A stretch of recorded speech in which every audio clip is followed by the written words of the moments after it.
Hey guys, welcome back to another episode of Talking Money with Pete. In these videos I go through and explain some general financial concepts, and I use a lot of pictures and analogies to help me explain those concepts. Last week we went through and we talked about the general concept of salary packaging. What is it? How does it work? And this week we're going to go through and explore that a little bit more, and we're going to be going through and talking about novated leases. What are they? How do they work? There's something to do with cars. So if you want to see the video from last week first, there'll be a link up in the top. Otherwise, let's go through and get stuck in.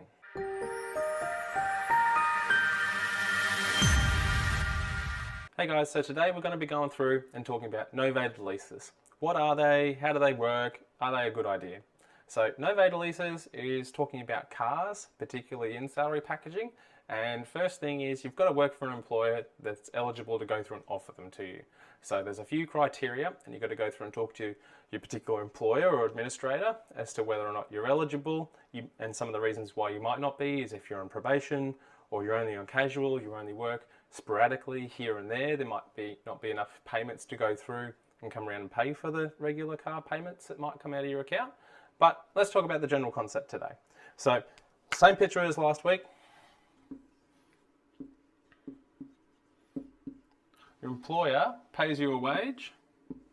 You like them because they pay you. Taxman goes through, takes their slice out of the cake, and you get whatever's left. This is you down here. And so you go through, pay for food, groceries, car bills, all your fuel, all that sort of stuff out of money here. So most people, just for the sake of the analogy today, earning somewhere between 37 and 90 grand, we're paying roughly a third in tax. So if you go through and out of every $100, the top of what you're earning there, you pay $34.50. You've got $65.50 to go through and spend on those items at the end of the day. The whole concept of salary packaging is bringing money around the taxman into an administrator that administrates the trust account. And so it's just another bank account that you've got that's held in trust for you. And so the whole purpose of it is you bring money around so you get the full $100 here to go through and spend on things you would have spent down here. So like fuel,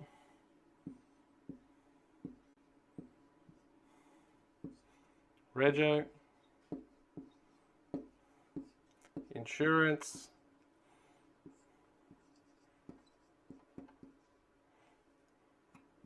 maintenance,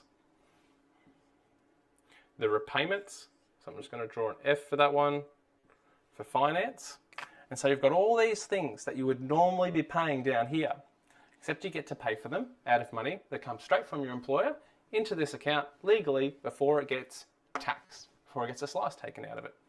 Now, government's nice, but they're not that nice. So they make you put a bit of money through the taxman. That's called post-tax. And so that bit goes through here and is a contribution. So the money that goes through here and that goes through here is what you've got in your kitty to go through and spend on all these things. Now the amount that goes through the taxman, which is this amount here, is determined by the value of the car. And it's designed so you don't get a big expensive BMW and then sit it in the garage. You're not going to get to bring much around that way. But if you buy a normal, regular, economical car, say you spend 15 grand or whatever it may be for you, then you only have to go through and bring a certain amount through this way, and then you get to bring all the rest through this way.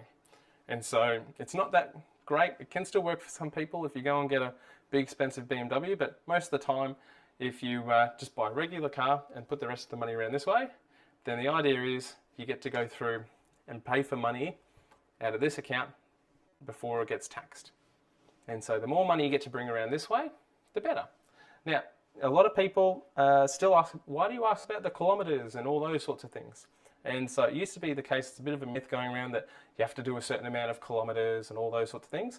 That went away a long time ago, roughly around 2011.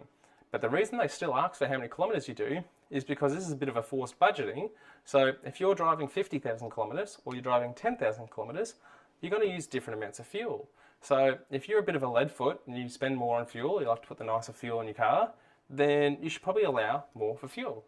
If you are very economical, you don't spend much on fuel, you've got a hybrid car, then you shouldn't allow it as much. So you get to pick of these amounts what you want to go through and allow.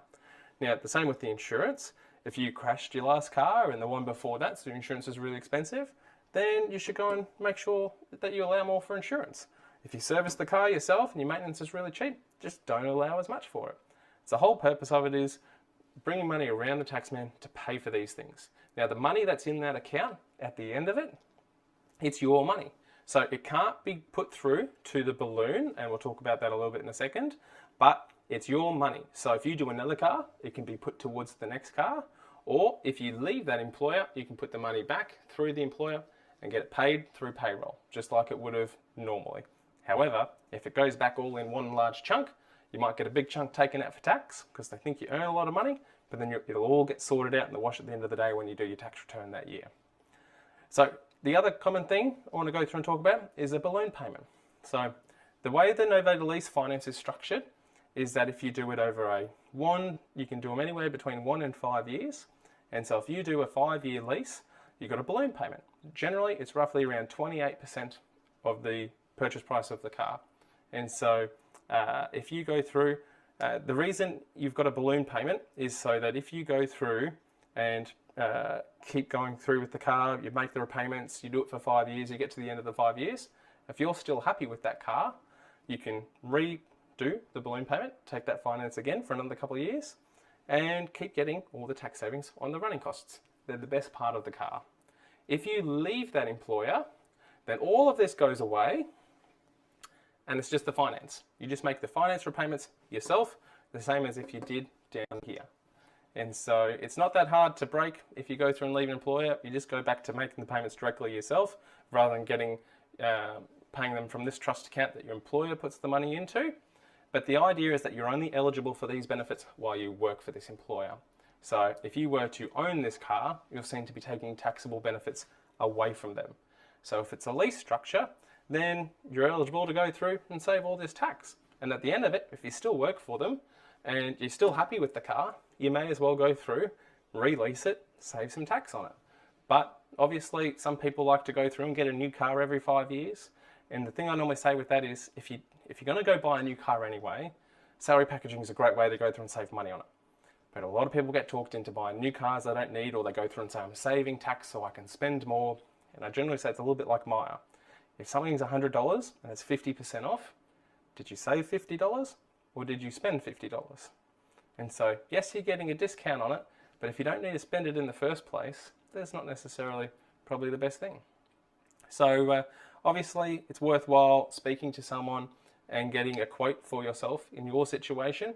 This is just explaining the general concept, but it's very much worthwhile going through, talking to one of those little asterisks down the bottom, the magical fairies, please seek an independent financial advisor. It's worthwhile speaking to one of them and saying, is this the right thing for you to be doing?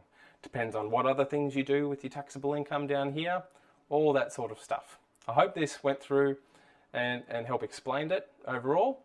You're welcome to have an appointment with us and go through and ask more questions, but we'll generally talk about that in the end. So hope that helped.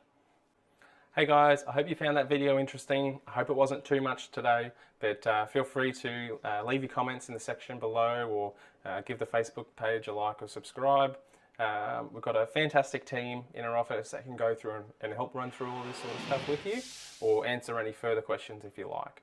Otherwise, we look forward to doing more videos and seeing you in the future.